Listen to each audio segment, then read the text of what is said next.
Muitos são exageradamente místicos, outros são muito voltados para a realidade social e alguns desprezam uma área, outros desprezam outra.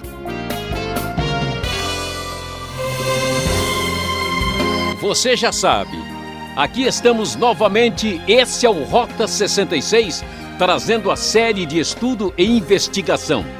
O livro da Bíblia em destaque é Deuteronômio, e o professor Luiz Saião já está em nossos estúdios para comentar os capítulos 10 e 11 do Pentateuco com o tema Fé Horizontal e Vertical.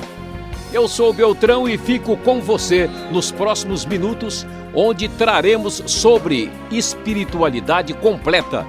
Você sabe reconhecer um místico? Sabe identificar um humanista? Na trilha da fé encontramos de tudo e todos querem acrescentar algo. Como manter a esperança no céu sem desligar-se da terra? Vamos analisar esse assunto com muita atenção. Estamos estudando o livro de Deuteronômio, falando da aliança de Deus com o povo de Israel. E estamos aprendendo como era o relacionamento do Senhor. Vimos recentemente o tema entre a bênção e a maldição. E vamos prosseguir no nosso estudo, lendo na Nova Versão Internacional da Bíblia, a partir do versículo 1, onde encontramos as seguintes palavras. Naquela ocasião, o Senhor me ordenou: corte 2 tábuas de pedra, como as primeiras, e suba para encontrar-se comigo no monte. Faça também uma arca de madeira. Eu escreverei nas tábuas as palavras que estavam nas primeiras que você quebrou, e você as colocará na arca. Então fiz a arca de madeira de acácia, cortei 2 tábuas de pedra como as primeiras e subi o monte com as 2 tábuas na mão. O Senhor escreveu nelas o que tinha escrito anteriormente, os 10 mandamentos que havia proclamado a vocês no monte do meio do fogo, no dia em que estavam todos reunidos. O Senhor as entregou a mim e eu voltei, desci do monte e coloquei as tábuas na arca que eu tinha feito, e lá ficaram conforme o Senhor tinha ordenado.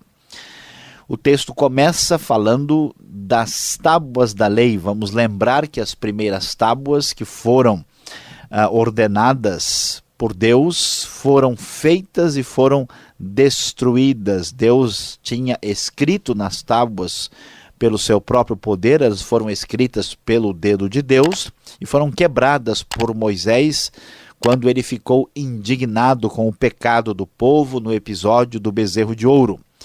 As tábuas têm os 10 mandamentos, que é o coração da aliança de Deus com Israel, a essência da ética, da orientação de Deus para o seu povo. Estas tábuas, então, agora são feitas novamente. Vemos Deus manifestando a sua vontade, a sua ética, os seus mandamentos, dando grande valor a esta aliança, de modo que as tábuas são feitas pela segunda vez para serem colocadas na Arca da Aliança, que era ali colocada no tabernáculo, no Santo dos Santos, ou no lugar santíssimo. Vemos que a relação da ética tem o seu fundamento em Deus, na fé que a gente pode chamar de uma fé vertical, que parte de Deus e chega até o homem. E o texto prossegue no capítulo 10, no versículo 12, com algumas orientações muito importantes. E agora, ó Israel, que é que o Senhor, o seu Deus, lhe pede, senão que tema o Senhor, o seu Deus, que ande em todos os seus caminhos, que ame e que sirva ao Senhor, o seu Deus, de todo o seu coração, de toda a sua alma, e que obedeça aos mandamentos e aos decretos do Senhor, que hoje lhes dou para o seu próprio bem. Ao Senhor, o seu Deus, pertence os céus e até os mais altos céus, a terra e tudo que nela existe. No entanto, o Senhor se afeiçoou aos seus antepassados e os amou, e a vocês, descendentes deles, escolheu entre todas as nações, como hoje se vê. Sejam fiéis de coração à sua aliança e deixem de ser obstinados, pois o Senhor, o seu Deus, é o Deus dos deuses e o soberano dos soberanos, o grande Deus, poderoso e temível, que não age com parcialidade nem aceita suborno. Ele defende a causa do órfão e da viúva e ama o estrangeiro, dando-lhe alimento e roupa. Amem os estrangeiros, pois vocês mesmos foram estrangeiros no Egito. Temam o Senhor, o seu Deus, e sirvam-no, apeguem-se a ele, façam os seus juramentos somente em nome dele. Seja ele o motivo do seu louvor, pois ele é o seu Deus, que por vocês fez aquelas grandes e temíveis maravilhas que vocês viram com os próprios olhos. Os seus antepassados que desceram ao Egito eram 70 ao todo, mas agora o Senhor, o seu Deus, os tornou tão numerosos quanto as estrelas do céu. Como podemos observar, depois de dar atenção e valor às tábuas da lei, há uma exortação ao temor ao Senhor e ao culto e à maneira como se deve portar perante Deus. E juntamente com esta ideia de ênfase em fé, em religião, em relação com Deus, em espiritualidade, em culto, em obediência, o texto diz claramente que esse Deus é um Deus poderoso e temível, daí vem a nossa relação de adoração, vem a nossa relação de grande admiração para com o Deus poderoso acima de todos os deuses, o Deus que é o soberano dos soberanos. Este mesmo Deus é o Deus que não age com parcialidade nem aceita suborno. Por isso, a fé e a espiritualidade que nasce do relacionamento verdadeiro com Deus é uma fé marcada por justiça. Quem está com Deus deve ter uma vida correta, uma vida marcada por uma atitude completamente agradável a Deus no aspecto ético. Por isso, a ênfase que não pode haver parcialidade nem suborno. E é interessante observar que esse mesmo Deus poderoso, grandioso, o Deus que é marcado por uma relação vertical conosco, ele influencia a nossa relação horizontal com as outras pessoas. A justiça em Deus e, mais do que isso, olha só com atenção o que vimos no versículo 18. Ele defende a causa do órfão e da viúva. Ele ama o estrangeiro, dando-lhe alimento e roupa. Junto com a justiça vem a misericórdia, vem a sensibilidade ao sofrimento do mais fraco, vem a sensibilidade àquele que está numa situação difícil. Amem os estrangeiros. Observe bem, o texto de Deuteronômio fala nitidamente, claramente contra o paganismo e contra a idolatria dos cananeus. Manda até exterminar estes povos. E, no entanto, a postura não é de xenofobia, de rejeição e de ódio aos estrangeiros, não é uma postura de racismo. Portanto, o texto diz: amem os estrangeiros, pois vocês foram estrangeiros no Egito. O estrangeiro está em desvantagem, o imigrante é uma pessoa que sofre, ele tem problemas de conhecer a cultura local, a língua, ele está em desvantagem e pode se tornar presa fácil da exploração daqueles mais impiedosos. Portanto, o texto diz, olha, vivam desta maneira. Portanto, a espiritualidade, a fé verdadeira que surge das palavras aqui de Deuteronômio são marcadas por uma relação verdadeira com Deus, um culto absolutamente vertical. Deus está em cima e você está aqui embaixo na terra. Reverencie e respeite ao Deus que é o Deus dos deuses.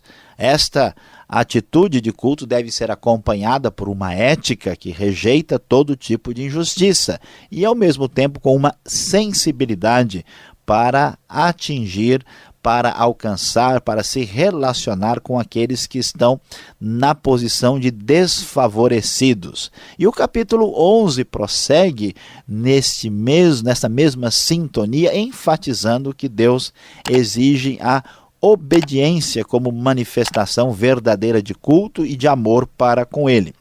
E o final do capítulo 11, levando em conta esta relação marcada com 3 aspectos muito nítidos, que é o culto verdadeiro, que é a obediência marcada por ética e também essa postura de misericórdia e sensibilidade àqueles que sofrem, a aliança com o Deus bondoso deve provocar bondade na nossa vida, o texto apresenta palavras muito duras e difíceis no final. E ele diz assim a partir do texto do versículo 22, se vocês obedecerem a todos os mandamentos que lhes mando cumprir, amando o Senhor, o seu Deus, andando em todos os seus caminhos e apegando-se a Ele, então o Senhor expulsará todas essas nações da presença de vocês. E vocês despojarão nações maiores e mais fortes do que vocês, tendo todo lugar onde vocês puserem os pés será de vocês. O seu território se estenderá do deserto do Líbano e do rio Eufrates ao mar ocidental, que é a extensão da terra prometida por Deus ali em Canaã. Ninguém conseguirá resisti-los. Mas versículo 26 vai prosseguir dizendo, prestem atenção. Hoje estou pondo diante de vocês a bênção e a maldição. Vocês terão bênção se obedecer aos mandamentos do Senhor, o seu Deus, que hoje lhes estou dando. Mas terão maldição se desobedecer aos mandamentos do Senhor, o seu Deus, e se afastarem do caminho que hoje lhes ordeno para seguir deuses desconhecidos. Quando o Senhor, o seu Deus, os tiver levado para a terra da qual vão tomar posse, vocês terão que proclamar a bênção no monte de Gerizim e a maldição no monte Ebal.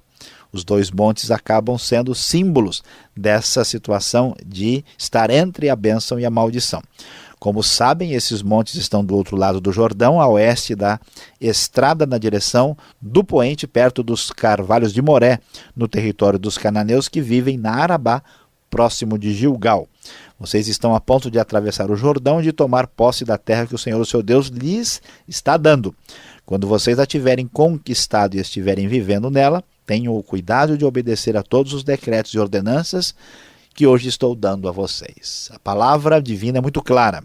Aqui nós temos nitidamente a grande decisão. Ou eu vou seguir ao Deus verdadeiro e cultuá-lo, buscar uma vida de justiça marcada pela misericórdia, ou eu vou seguir os deuses falsos, vivendo uma vida de injustiça e marcada pela opressão e por uma atitude de desrespeito e desconsideração ao ser humano. Não é à toa observar que a realidade do mundo pagão era de uma exploração mútua entre os seres humanos, que era simplesmente estarrecedor ao ponto de termos sacrifícios humanos.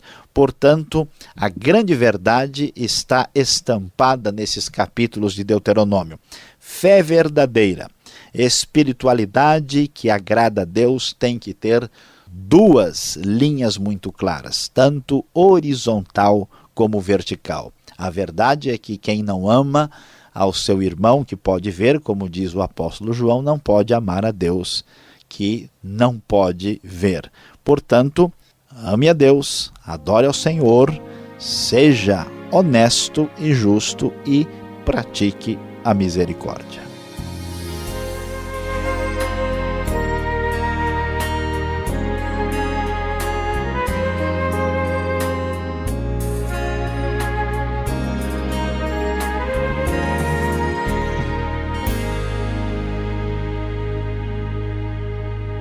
Você está ligado no programa Rota 66, o caminho para entender o ensino teológico dos 66 livros da Bíblia. Destaque agora para a série Deuteronômio nos capítulos 10 e 11. Tema dessa aula: fé horizontal e vertical. O Rota 66 tem produção e apresentação de Luiz Saião, redação e participação Alberto Veríssimo, na locução Beltrão, numa realização transmundial. Fique na sequência com perguntas e respostas.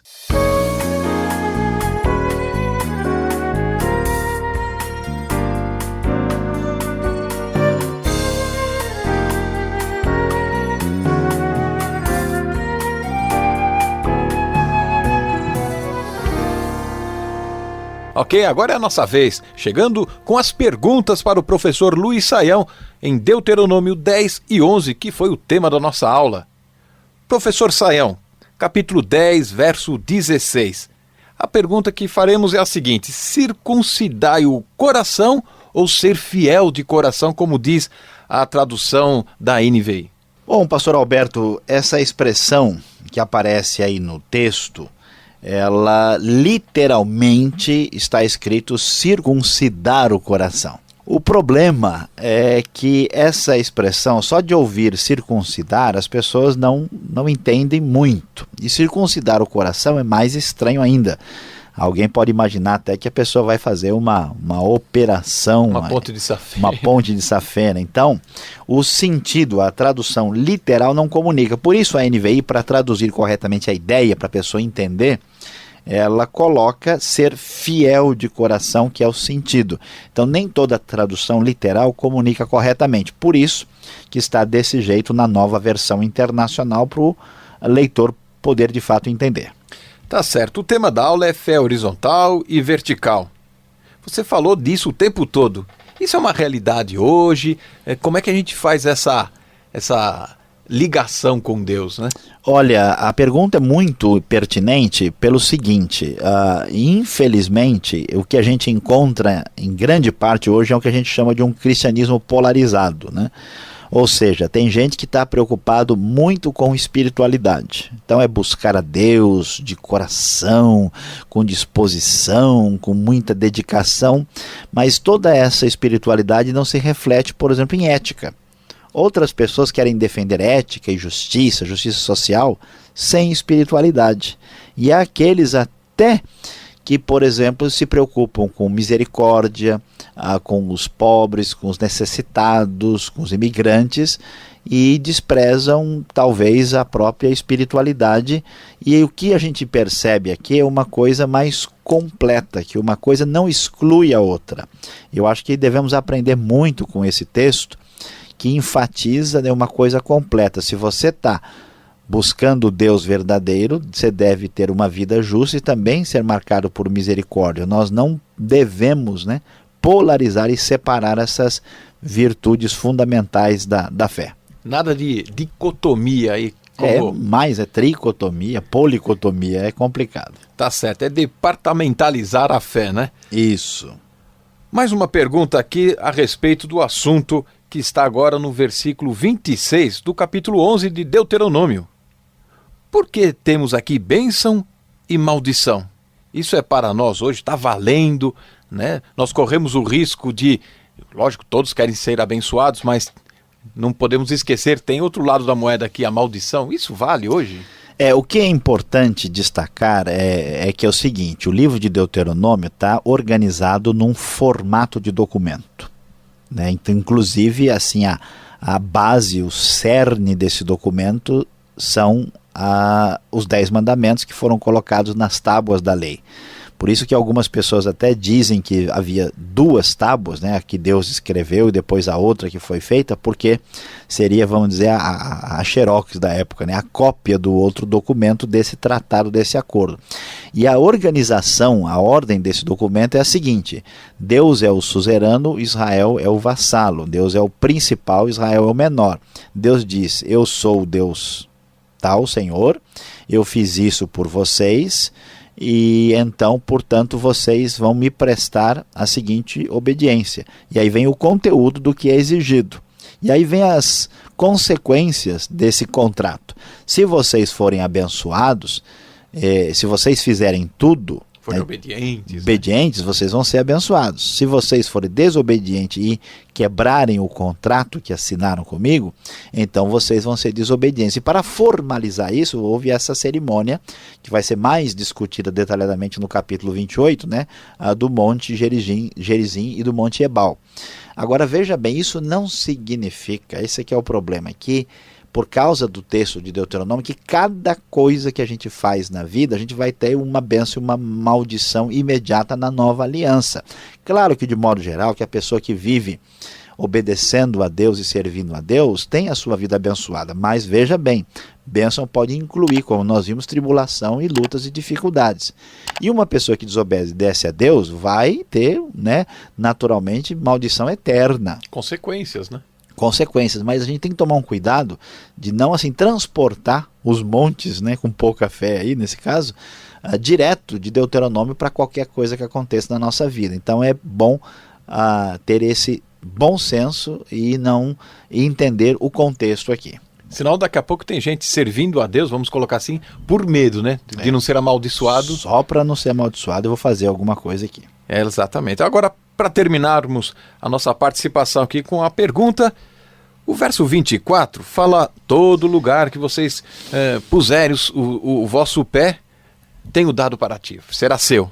Agora, Israel tem direito a toda aquela extensão de terra que até conhecemos hoje e parece que vira até motivo de guerra, de luta até hoje, né? Alberto, essa questão é extremamente delicada, porque na verdade nós temos 4 passagens no Antigo Testamento, temos aqui, já vimos lá também no livro de Gênesis, aparece no começo de Josué, que falam da extensão da terra de Israel, que Deus dá a Israel desde a aliança com Abraão. E veja bem o que precisa ser observado. Os limites dessa terra são um pouquinho indefinidos ou um pouco imprecisos. Por exemplo, fala sobre o Líbano, que é um assunto muito discutido exatamente hoje, né?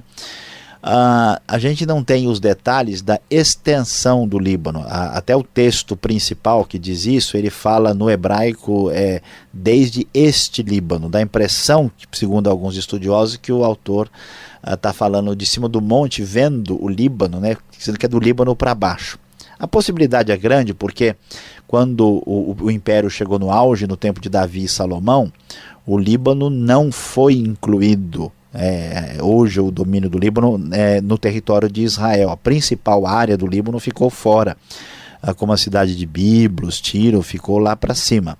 E a extensão, na verdade, vai muito além do tamanho de Israel de hoje. Ela pega desde o Mediterrâneo até o começo do Sinai lá embaixo, que é o Ribeiro do Egito, e vai até o Eufrates, subindo, indo até onde hoje é terreno da Síria. Indo a leste, né?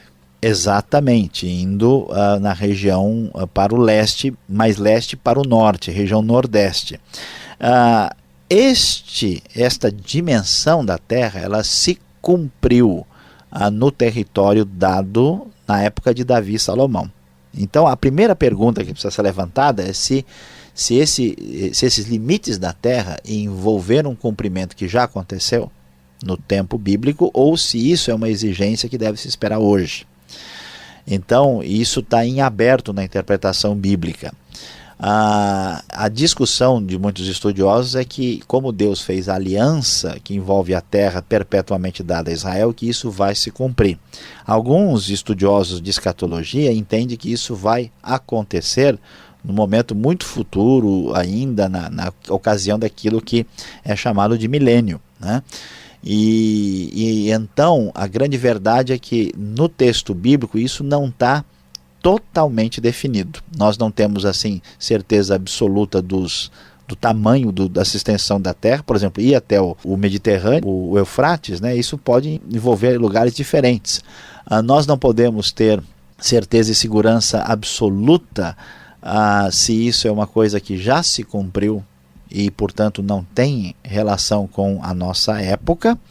E tem mais um detalhe, é a questão da nova aliança, né, que agora temos em Cristo. Em que medida Israel estará numa mesma situação no momento de hoje que estava no passado? Geralmente é a escola teológica da pessoa que decide isso. Agora, uma coisa é clara, Deus não está apoiando nenhuma guerra, nenhuma violência de lado nenhum, né? Isso não deve ser, não podemos utilizar textos bíblicos como fez o catolicismo medieval para justificar a Inquisição, para dizer que vamos fazer isso. Se isso for uma profecia que se cumprir literalmente no futuro, numa plenitude, voltando ao tamanho do território de Davi, Deus vai providenciar isso. Fica difícil a gente tentar fazer a profecia se cumprir. Aí é um pouco complicado.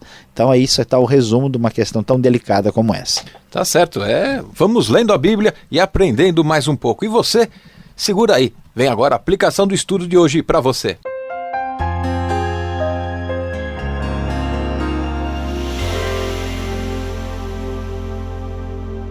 Depois de termos estudado os capítulos 10 e 11 do livro de Deuteronômio, falando sobre fé horizontal e vertical, nós temos aqui a aplicação do dia de hoje. Veja bem o que devemos ressaltar nesse estudo. A espiritualidade verdadeira precisa ser completa. Muitas pessoas hoje enfatizam apenas uma parte predileta da sua relação com Deus. Muitos são exageradamente místicos, outros são muito voltados para a realidade social e alguns desprezam uma área, outros desprezam outra. Isso não faz sentido. Se eu me relaciono profunda e espiritualmente com Deus, a minha vida deve ter um resultado desse relacionamento marcado por ética e justiça. É muito triste ver tantas pessoas com o nome de cristianismo, até mesmo, envolvidos na política, no mundo externo, aí com o nome que não é compatível com a ética do Evangelho. E além do mais, vamos discutir também a necessidade da expressão da misericórdia, da ação profunda de sentimento da igreja para com os desfavorecidos. Espiritualidade verdadeira precisa ser completa. Não se esqueça disso. Ah, que pena! Rota 66 de hoje chega ao fim. Mas já convido você a estar conosco nesse mesmo horário e nessa emissora. Mais informação sobre esse trabalho no site transmundial.com.br e aquele abraço.